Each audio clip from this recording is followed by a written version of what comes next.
Hello दोस्तों, welcome to easy investing. तो इस वीडियो में हम बात करेंगे जो मार्केट में दो नए ईटीएफ लिस्ट हुए हैं, जो कि पहला है मिराय एसेट का ईवी इंडेक्स वाला ईटीएफ और दूसरा है जो ऑयल से जुड़ा हुआ ETF, oil and gas ETF, जो कि आईसीआईसीआई प्रूडेंशियल की तरफ से आता हुआ देखने को मिल रहा है।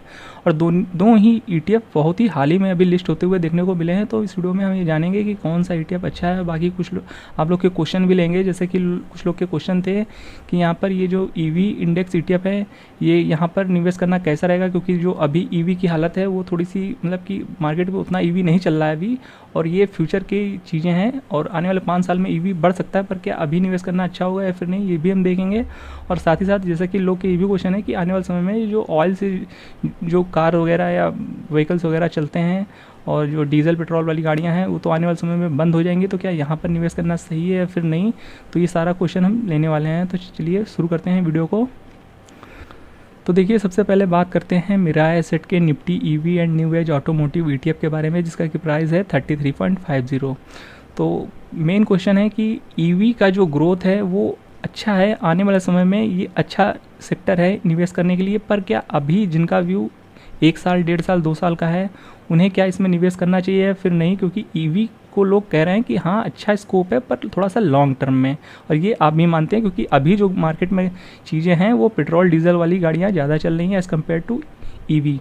तो देखिए, सबसे पहले इसका आपको थोड़ा सा पोर्टफोलियो चेक करना होगा और साथ ही साथ ये देखना होगा कि इसमें स्टॉक कौन कौन से हैं। देखिए, यहाँ पर जो स्टॉक्स रखे गए हैं इसके पोर्टफोलियो में, तो आप यहाँ पढ़ सकते हैं, ये Nifty EV and new age automotive का ही चार्ट है, उससे रिलेटेड आप यहाँ चीज़ें देख सकते हैं कि देखिए इनमें उन कंपनियों को शामिल किया गया है जो कि इन्वॉल्व होते हैं production and supply of electric और new age automotive vehicles, batteries, components, raw material and technologies. तो देखिए, कहना हम ये चाहेंगे कि देखिए भले ही ईवी का ग्रोथ हो या ना हो अगले 1-2 साल में, पर देखिए आपको ये तो पता है ना कि जो कार्स हैं वो तो बिकेंगी ही बिकेंगी, जो व्हीकल्स हैं वो तो बिकेंगी ही बिकेंगी, क्योंकि जो कंपनियां हैं इसमें वो ऑटो सेक्टर से ही जुड़ी हुई हैं। और ये वही कंपनियां हैं जो अभी पेट्रोल गाड़ियां, डीजल गाड़ियां बना रही हैं, और आने वाले समय में यही कंपनियां हैं जो ईवी पर काम करेंगी, और इनमें से कुछ कंपनियां तो ईवी पर काम शुरू भी कर चुके हैं और इनकी कार्स वगैरह लॉन्च भी हो चुकी है, वहाँ पर सेल भी ठीक ठाक है। तो ऐसा नहीं है कोई अदर कंपनियां आकर ईवी में जो ईवी की कार वगैरह है या व्हीकल्स वगैरह है वो बनाएंगी, यही कंपनियां बनाने वाली हैं, क्योंकि यही मार्केट की दिग्गज कंपनियां हैं। Tata Motors, Maruti Suzuki, Mahindra and Mahindra, ये तो 4 व्हीलर की बात हो गई। फिर बजाज ऑटो जो कि 2 व्हीलर में बहुत अच्छी काम करती है, और ये वही कंपनियां हैं जो आगे चलकर ईवी में ट्रांसफॉर्म हो जाएंगी और ईवी की कार्स वगैरह, व्हीकल्स वगैरह बनाने लगेंगी। हालांकि अभी इनकी जो कंपनियां हैं वो फोकस कर रही हैं अपने जो इनकी अभी तक की सेल रही है वो जो पेट्रोल और डीजल गाड़ियां हैं, और अभी तो फ़िलहाल उन्हीं की ग्रोथ अच्छी है, और इन फ्यूचर अगर ईवी पर चीज़ें बढ़ती हैं तो यही कंपनियां ही बनाने वाली हैं। तो आपको कोई टेंशन की बात नहीं है फ़िलहाल यहाँ पर। और यहाँ पर देख सकते हैं, यहाँ पर देखिए जो कंपनियाँ जो इसमें शामिल की गई हैं वो 2 wheeler, 3 wheeler, 4 wheeler, passenger vehicle और कमर्शियल व्हीकल वाली कंपनियां हैं। और हालांकि देखिए, पैसेंजर व्हीकल और जो कमर्शियल व्हीकल है वहाँ पर तो ईवी कम देखने को मिलती है, पर आने वाले समय में वहाँ भी ईवी धीरे धीरे आ जाएगा।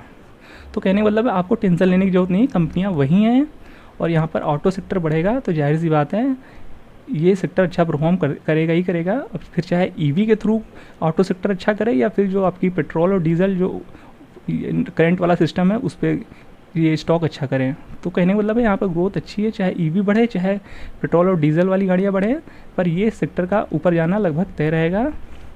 और साथ ही साथ यहाँ पर आप सारी डिटेल्स वगैरह पढ़ सकते हैं। और यहाँ पर देखिए देखिए और भी चीज़ें हैं, तो यहाँ पर बैटरीज बनाने वाली कंपनियाँ भी शामिल हैं, और कंपोनेंट्स और रॉ मटेरियल्स और टेक्नोलॉजीज़। तो देखिए ये चीज़ें फिर चाहे डीजल और पेट्रोल गाड़ियों का सेल अच्छा हो या फिर ईवी गाड़ियों का सेल बेहतर हो, देखिए बैटरीज तो लगती ही लगती हैं, फिर चाहे वो डीजल गाड़ियाँ हो चाहे पेट्रोल गाड़ियाँ हो। फिर सेम कंपोनेंट्स भी जो होते हैं जो कार्स या 2 व्हीलर्स में होते हैं वो तो लगेंगे ही लगेंगे, फिर चाहे ईवी की कार हो या फिर पेट्रोल और डीजल की। और रॉ मटेरियल भी लगती ही लगती है, और टेक्नोलॉजीज़ का यूज़ तो होता ही होता है। और जैसे कि आजकल की जो कार्स हैं वो फुली ऑटोमेटिक होती हैं, तो टेक्नोलॉजी का तो यूज़ होना ही होना है। तो कहने का मतलब है आपको टेंशन लेने की ज़रूरत फ़िलहाल नहीं है कि यहाँ पर ईवी देर से आएगा या देर से यहाँ पर पॉपुलर होगा इंडिया में, तो इसकी टेंशन आपको लेने की ज़रूरत नहीं है। अगर आपका ये चीज़ें समझ में आ गई ना कि ये चीज़ें तो लगनी ही लगनी है सभी प्रोडक्शन में, चाहे वो ईवी बढ़े या फिर आपकी ये जो ओल्ड सिस्टम है जो पेट्रोल और डीजल पे गाड़ियाँ बनती हैं। तो आई होप आपको सारी चीज़ें लगभग क्लियर हो गई होगी। आपको अगर लॉन्ग टर्म में बैठना है तो ये सब चीज़ें टेंशन लेने की ज़रूरत नहीं है। बाकी देख सकते हैं यहाँ पर रिटर्न वगैरह कैसा है, क्या कुछ है। रिटर्न तो फिलहाल अच्छा रहा है पास्ट में। और चलिए बात कर लेते हैं दूसरे ETF के बारे में, जो है ऑयल वाला ETF, oil and gas ETF, जिसका की प्राइस 13 रुपये 10 पैसे है। और ये काफ़ी सस्ता ETF है, ये बहुत अच्छी बात है। और क्योंकि इसको छोटे निवेशक भी बाय कर सकते हैं, बहुत ही सस्ते प्राइस में ETF लिस्ट हुआ है। और ये भी अभी हाल ही में लिस्ट हुआ है, क्योंकि देख सकते हैं जो बीता वीक रहा है उसी में लिस्ट हुआ है। ये 24 जुलाई को लिस्ट हुआ है। और देखिए ये भी ETF अच्छा है, क्योंकि देखिए ये ऑयल और जो देख सकते हैं कि यहाँ पर जो ऑयल एंड गैस वाला ETF है, तो यहाँ पर जो सबसे बड़ा वेटेज रखा गया है रिलायंस इंडस्ट्रीज़ को रखा गया है, जो कि सबसे बड़ी कंपनी है इंडिया की, आपको भी पता है। और रिलायंस की ग्रोथ कितनी अच्छी है आपको पता ही पता है। और देखिए रिलायंस अपने आप में पूरा एक मार्केट है, क्योंकि देखिए यहाँ पर बहुत सी कंपनियाँ हैं, ऐसा नहीं है। देखिए मतलब जो रिलायंस का काम होता है ना, वो बहुत से सेक्टर्स में है, अकेले सिर्फ ऑयल एंड गैस में नहीं जुड़ा हुआ है। यहाँ पर रिफाइनरी एक बड़ा हिस्सा जरूर है रिलायंस का, पर और भी चीज़ों से डायरेक्टली इनडायरेक्टली जुड़ा हुआ है। और फिर ONGC और इंडियन ऑयल कॉरपोरेशन लिमिटेड और भारत पेट्रोलियम और gas authority of India limited. तो यहाँ पर ऑयल एंड गैस ETF में जो कंपनियाँ आपको देखने को मिल रही हैं वो बहुत ही अच्छी हैं, और बहुत ज़्यादातर कंपनियाँ जो निफ्टी 50 का हिस्सा हैं। और यहाँ पर देखिए आपको अभी तो मानना पड़ेगा कि ऐसा तो है नहीं कि कुछ लोग के क्वेश्चन थे कि आने वाले टाइम में तो जो डीजल पेट्रोल गाड़ियाँ हैं वो तो बंद हो जाएंगी, तो यहाँ पर ये पैसा लगाना ठीक रहेगा या फिर नहीं। तो देखिए इनको ये समझना होगा कि ये जो पेट्रोल और डीजल गाड़ियाँ हैं कब आने वाले समय में एक बार में ही नहीं बंद हो जाएंगी, धीरे धीरे करके इनका जो स्पीड है वो कम होगी। और देखिए फिलहाल अभी आने वाले कुछ सालों में तो ये चीज़ें कम नहीं होने वाली हैं। अगर आपका नज़रिया 2 3 4 5 साल का भी है तो जल्दी यहाँ पर आपको इम्पैक्ट देखने को नहीं मिलेगा। हालांकि धीरे धीरे जब EV बढ़ेगा तो इनका ऑयल का जो काम है वो कम हो सकता है, पेट्रोल और डीजल कम हो सकता है, पर ऐसा नहीं कि एकदम से बंद हो जाएगा। बंद भी होगा तो बहुत ही धीरे धीरे बंद होगा, और अगले 5 साल में तो फिलहाल कोई इम्पैक्ट देखने को उतना आपको नहीं मिलेगा। और गैस वाली भी कंपनियां हैं तो गैस तो यूज़ होगा ही होगा घरों में, और जो CNG वगैरह है वहाँ तो यूज़ होगा ही होगा। तो यहाँ पर ऐसा नहीं है कि आपको नुकसान होगा, और यहाँ भी रिटर्न आपको अच्छे मिल सकते हैं। और बाकी यहाँ पर कंपनियाँ कौन सी हैं आप यहाँ देख सकते हैं। Company should from a part of oil and gas and petroleum industry. तो देखिए पेट्रोलियम का अभी ग्रोथ ठीक ठाक है, अभी फिलहाल आपको कोई इशू देखने को नहीं मिलेगा। आने वाले 5 साल के लिए भी इस सेक्टर में कोई भी इम्पैक्ट देखने को नहीं मिलेगा EV की वजह से। तो ये सारी चीज़ें आपको मान के चलनी है। और बाकी सेक्टर अच्छा रहा है, रिटर्न भी इसने अच्छे बना के दिए हैं। यहाँ आप देख सकते हैं निफ्टी ऑयल एंड गैस ने काफ़ी अच्छे रिटर्न बना के दिए हैं अदर सेक्टर के कंपेरिजन में बीते 1 साल में। और यहाँ आप रिटर्न वगैरह भी आप यहाँ पर चेक कर सकते हैं, कंपनियाँ इसमें 15 हैं। तो ये सारा कुछ आपको देखने को मिल रहा है। और साथ ही साथ हम आपको बताना चाहेंगे कि देखिए ये 2 ETF जो बाज़ार में अभी लिस्ट हुए हैं, जो कि यहाँ पर आप जो ETF देख रहे हैं ये मिराई एसेट का EV इंडेक्स वाला ETF है। और यहाँ पर अगर आप एक चीज़ ध्यान देंगे तो हालांकि ETF नया है, तो यहाँ पर देखिए पर जो वॉल्यूम है तो बहुत ही बढ़ कर आ रहा है, और ऐसा पहले नहीं होता था। देखिए जब भी बाज़ार में पहले इससे ETF लिस्ट होता था तो वहाँ पर वॉल्यूम इतना अच्छा देखने को नहीं मिलता था, पर देखिए आज के समय में जो नए ETF हैं उनमें भी वॉल्यूम बढ़ चढ़ कर आ रहा है। और देख सकते हैं दूसरा ETF जो कि अभी हमने जस्ट बात की है ऑयल एंड गैस ETF, और यहाँ भी देखिए वॉल्यूम बहुत ही अच्छा आ रहा है। 3 दिन हुए हैं मार्केट में, पहले दिन 2 लाख, फिर अगले दिन 7 लाख, फिर लास्ट ट्रेडिंग सेशन 17 लाख।